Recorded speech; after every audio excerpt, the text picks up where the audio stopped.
The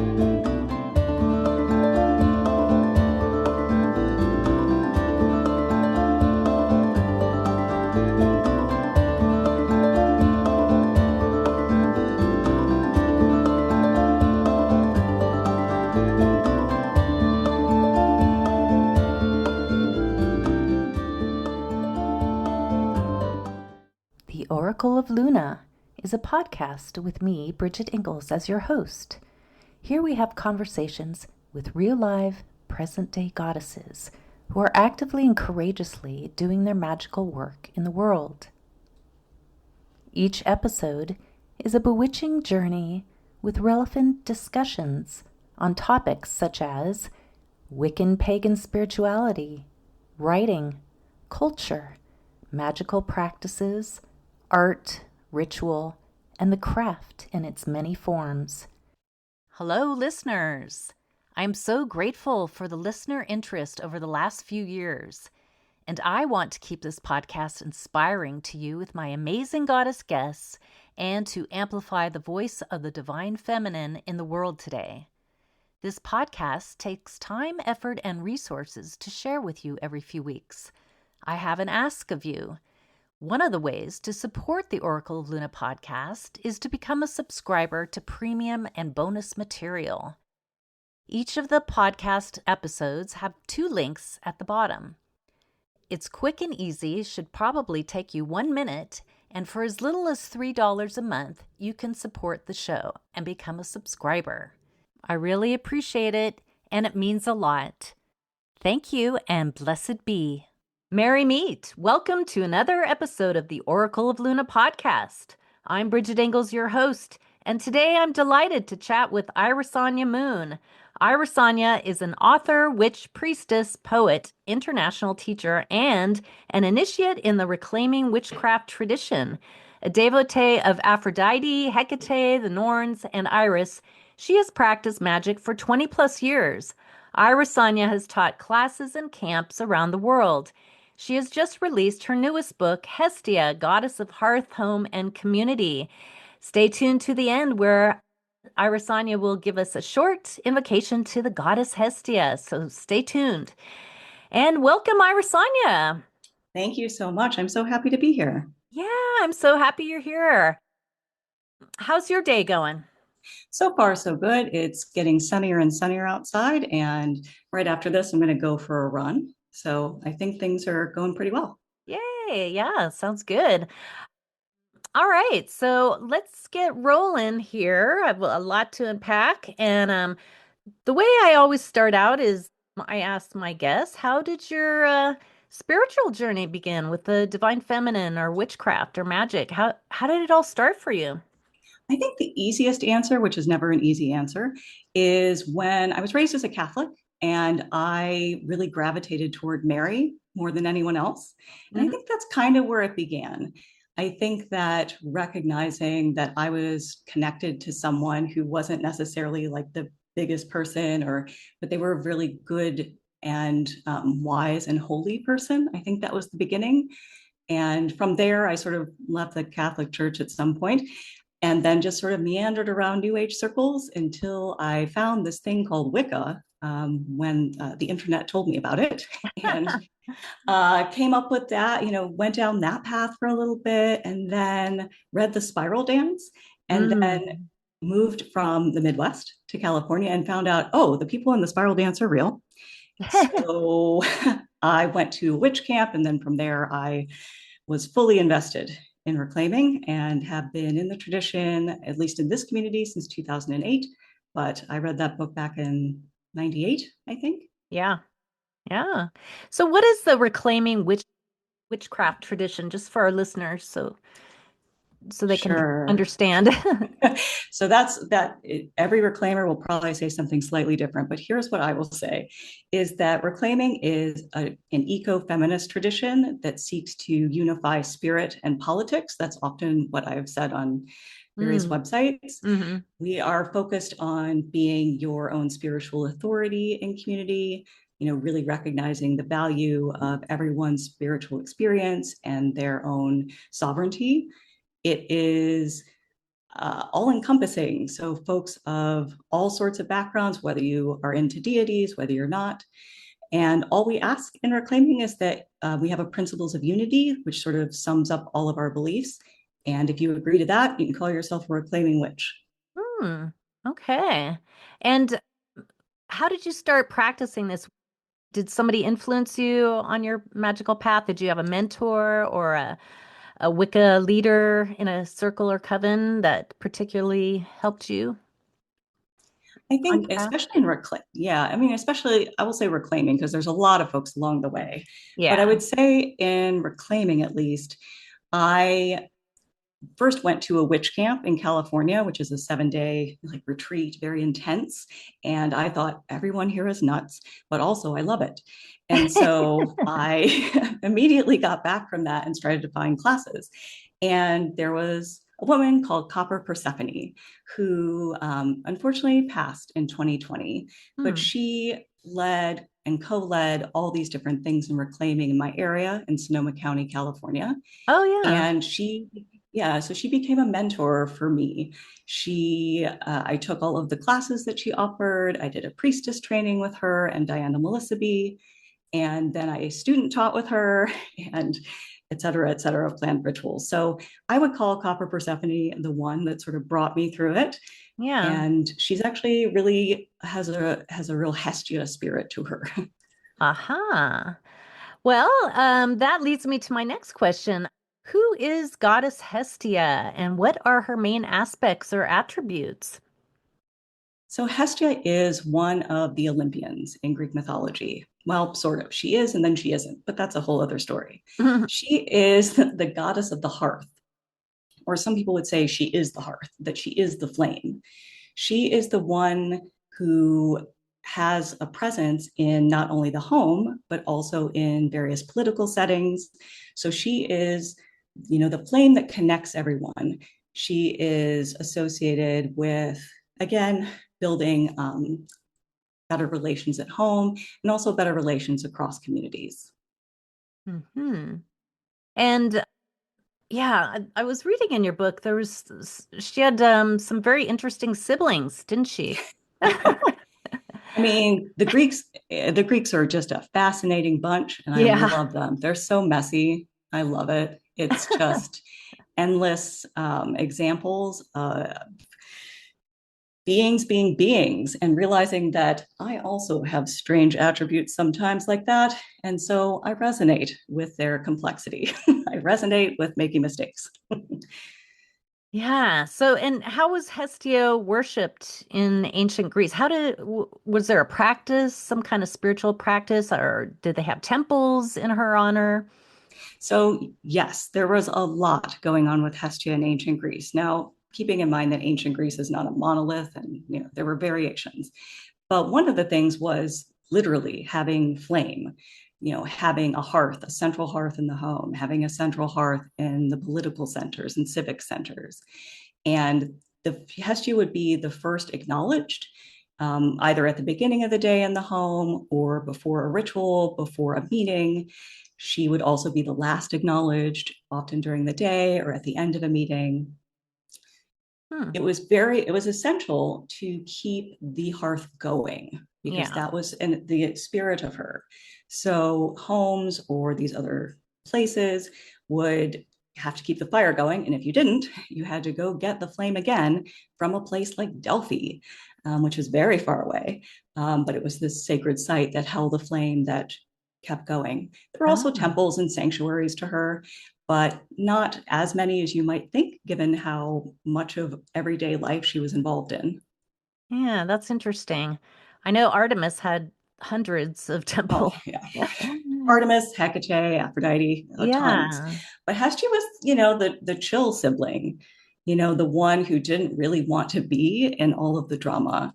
And you could kind of tell because she sort of stepped back in the war. Some stories say that she resigned her seat as an Olympian because she was just kind of done with all of the drama. Hmm. So she's Hmm. different.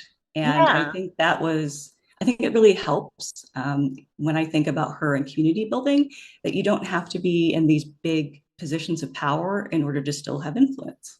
Well, her power was the flame, right? I mean, that was Absolutely. certainly takes forefront, comes to the forefront when we talk about Hestia is her flame, right? Her sacred flame. Yeah, and the fire being essential to eating and keeping warm and keeping safe. I mean, the Mm-hmm. flame is, essential throughout humankind. And there's all kinds of rituals and, births, deaths, marriages done in her honor or around the flame or Yeah. the hearth, right? Yeah, she was there. I mean, she was the one that you acknowledged. It was almost as though she was another member of your family. She was somebody who watched over things, blessed things, and she was someone that you could call on, I would imagine, for when there was conflict or when there was something to celebrate. Huh. And she was also a virgin goddess. So why do you think she decided to become a virgin Well, one of the things or I keep love, herself a virgin, I guess? right? So this is really a common thing that happens actually in Greek mythology. Athena, Artemis, and Hestia. Yeah. However, However, virgin to us is not necessarily the same as what Greek mythology says. Okay. It can also mean, never getting married. It could mean just being your own woman. It could be just, making decisions without having a man involved. Mm. However, Hestia was very clear from the beginning that she didn't want anything to do with men. And after being pursued by one of her brothers, Poseidon, she went to Zeus and asked him and said, "Can I just never, ever be with a guy?" And she's like, "I would like to remain that." And Hmm. she was granted that. But she's not the only Oh. goddess that's done that. I think Artemis does that too. I think Athena does that too in some respect, where they actually ask, which I think is great. I think it's weird that you have to ask, but also I think that in the context of mythology, that's a great sort of example to set for a reader or anyone who is interested in this, that Hmm. they actually, felt empowered to ask something that was a little bit unique. Hmm. Yeah, to be sovereign, right? Mm-hmm. Sovereignty Absolutely. is huge. That is power, absolute power. Exactly. And so it's interesting. I was reading in your book that Hestia, don't they light the Olympic torch on Mm-hmm. in Olympia in her honor? Yeah. I mean, Yeah, that's she does a the lot of things. Yeah, she's kind of involved in a lot of things, which makes it so interesting that she barely has any mentions in any of the texts. I think I have three stories in the book where she's mentioned, and one of them is her birth. And so something it about a is, donkey and the yeah, rape there's or the whatever. donkey. Yeah. I mean, it's very strange because she Yeah. is in all of these really important things and also still involved in them. I mean, without us probably thinking that to this Huh. day, like you said, Huh. the torch. And I think about the places in Greece that still have, you can still see where the hearths were. You can still see where people would, celebrate Hestia in some areas. Mm-hmm. For community, getting together with the communities, right?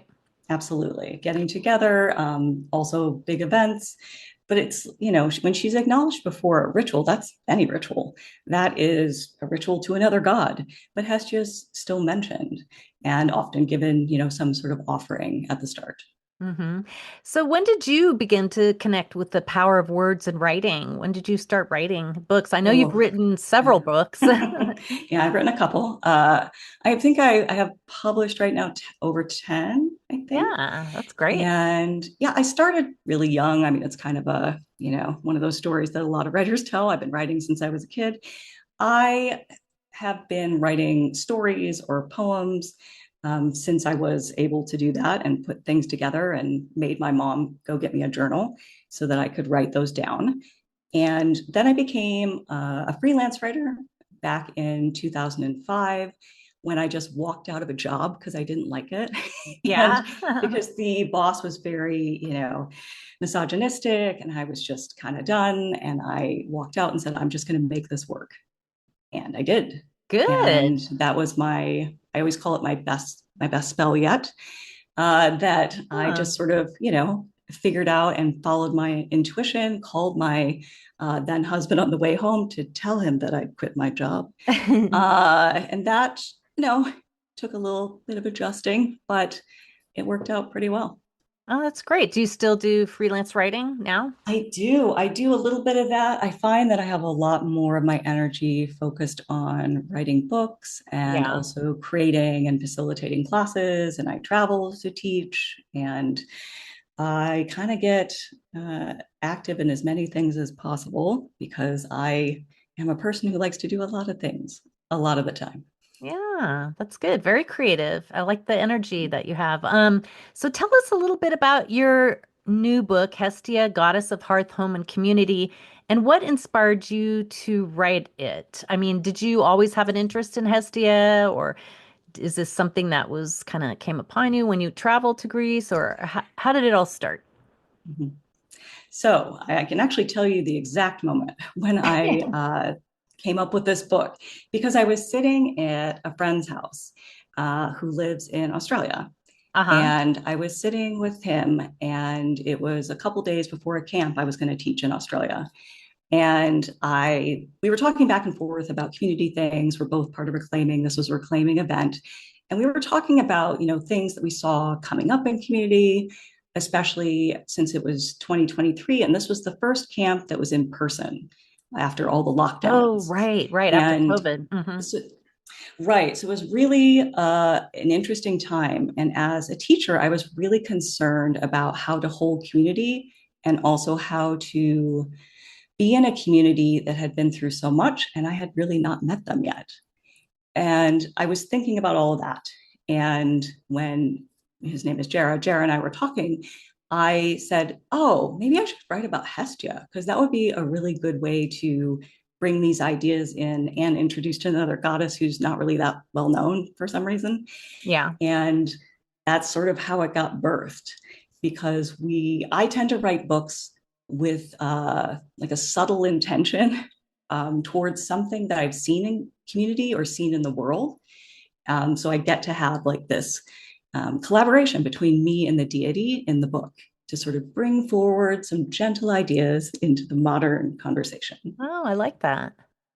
Cool. So, I mean, a Hestia is about community building, so I could see where that ties in with what you were trying to do there. Exactly. I mean, I think that, community building is important all the time. And Yeah. one of the things, again, was thinking about how to bring people back in from all the disparate places they've been during the lockdowns, and also trying to figure out how to meet a community that might have different needs. So, is this community the one that I left, or are we different now? And especially in this particular moment in 2025, now that we're in this, community is vital, not only for ritual purposes or magical purposes, but also for everyday living. We're not meant to do this hard stuff of the world alone. So Mm, how do we build and create community that is helpful, that mm, is mm. sustainable, and that is able to give each other the resources that we might need, and also be in a community where we can feel comfortable receiving things too. Mm-hmm. Mm-hmm. Yeah, and Hestia is about nourishment and safety and togetherness and collaboration. So, yeah, I can see why you'd gravitate towards Hestia. And one of the things that I would say about my mentor, Copper, is that while she was a little bit more Freya than Hestia, she had Uh-huh. this Hestia energy about her where she was the person that knew in order to build community and build group cohesion, because she was part of the ritual planning group out here, and I was in that too. Yeah. She was the person who always realized that yes, we had work to do, but let's also have a potluck and let's just hang out together and let's just Yeah. get to know each other. Let's get to Yeah. know what's important to you, because that is part of community building too. Having fun is part of community building. I think a lot of folks go, community building sounds hard. It is. Yeah, It it is. is. Keeping it And together. also, oh gosh, I mean, we all learned that in the last few years. I mean, how do you do that Mhm. online? How do you do that, in different scenarios with different people with different concerns? But Copper infused in me, and I hope that I'm bringing it forward to this Yeah. idea that community is also about belonging. How do we meet people where they're at so that we can cultivate that energy? Because when people feel like they belong, They know that they're seen, they know that they're valued, and they can also bring that to someone else. Yeah, it has a ripple effect out into the world. Absolutely, like a wildfire, one might say, with the Uh, flame in a Exactly. non-destructive way, Yeah. hopefully. In a healthy, good way. Yes. Yeah. And so Hestia is also about hearth and home. So let's say I'm a solo practitioner and I just want to connect with Hestia. How could I do that? Like anywhere in the world, by myself, even if I'm not in a coven or circle, is there a way to connect with Hestia? Absolutely. I think this goes probably for any deity. So in case you're, Yeah. want to give this to other folks too, one of the first things that I say in building relationships with any deity is get to know them, get to know their stories. I know Hestia doesn't have a lot of stories. However, there are different hymns to her. You can also, the internet is wildly full of And your things. book and read your book. And my Yeah. book, read books by authors. There are devotional books, but really getting to know them, just as with any human, you get curious, right? Yeah. And so I say start there. If you are of the magical persuasion and you like building altars, I think Hestia is perfect for an altar covered with candles or just one, or an LED one, or maybe above a fireplace if you have that, Yeah. Yeah. or the altar being in your kitchen. I think that having sort of that exploration of story and what other people are saying, some sort of altar is a great starting point where you sit there and you just bring attention to her. If there's anything I know about the Greek gods, they love attention. And so focusing on that, but also maybe acknowledging her at the beginning of the day. Doesn't have to be a big deal. Could be just like, Hestia, I ask that you bless this day, or before a meal. Or maybe the first bite of the meal goes onto an offering tray for her. These are all really simple practices, and they can be done, at the same time every day or as many times as you remember. Hmm. Or I think that other things, really being willing to show up in your community is a Hmm. lot of the way that you build a relationship with Hestia because you're Hmm. walking in her shoes.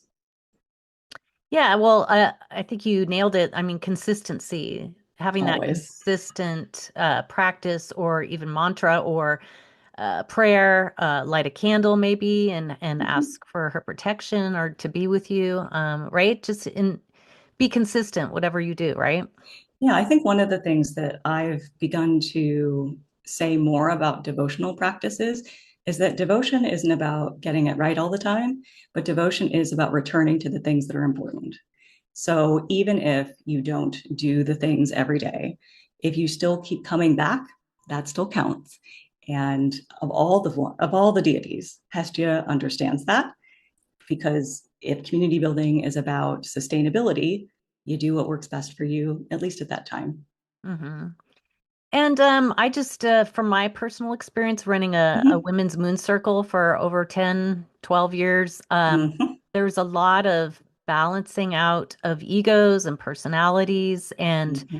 I feel like Hestia is such a great goddess to sort of balance everything and bring everybody together in one sacred space. But yet at the same time, she kind of stands back and lets the energy build on its own.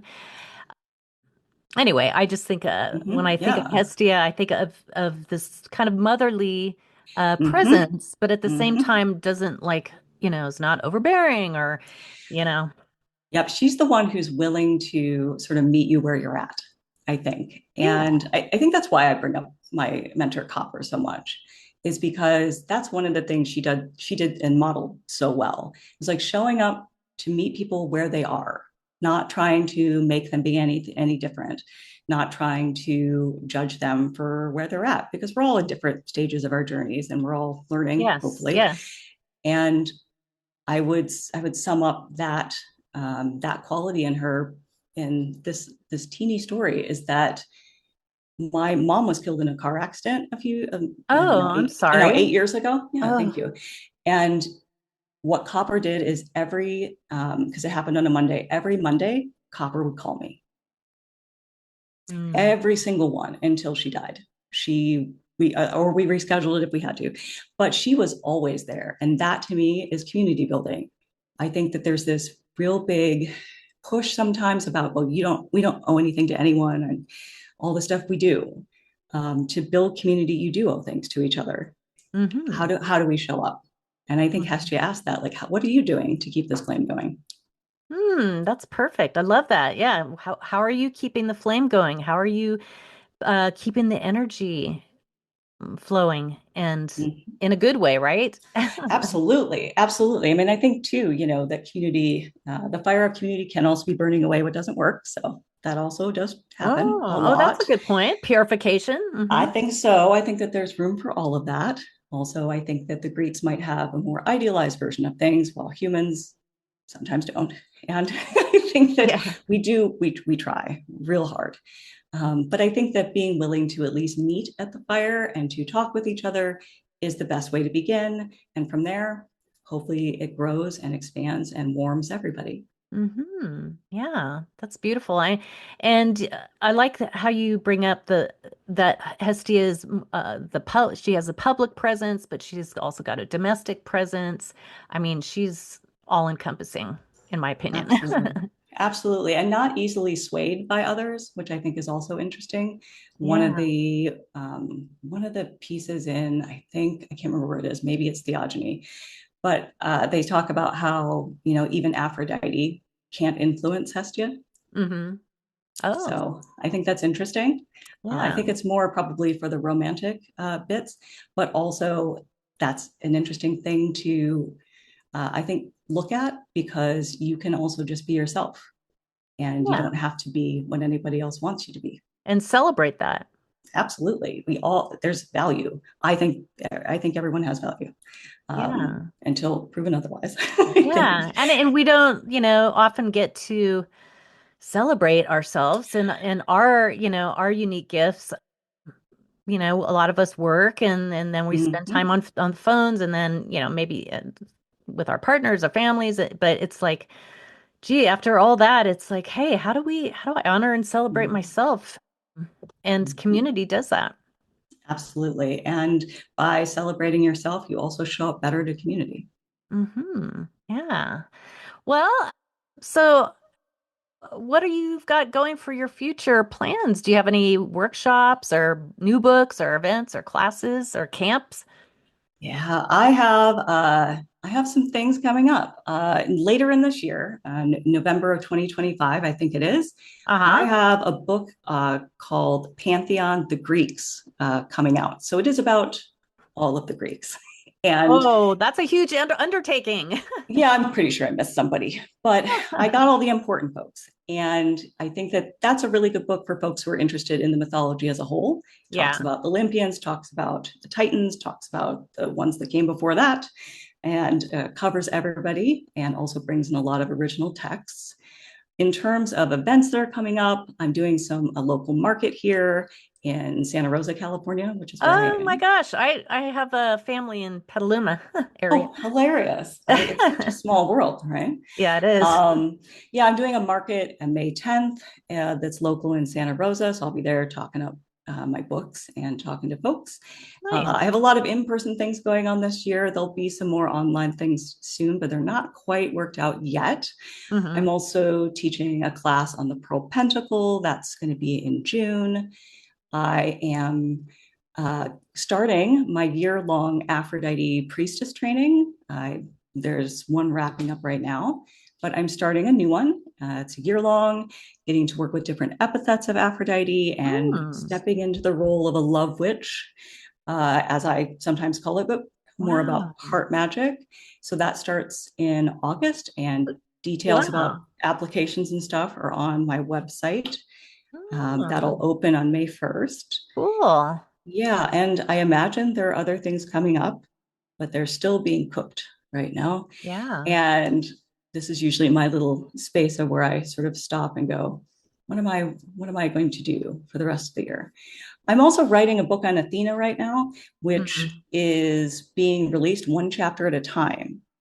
hmm So if you go to, I think it's Pagan Collective blog, or the Pagan Collective blog, you will see that I've already written 4 chapters and I got to work on another one this week. Mm, So that is slowly emerging.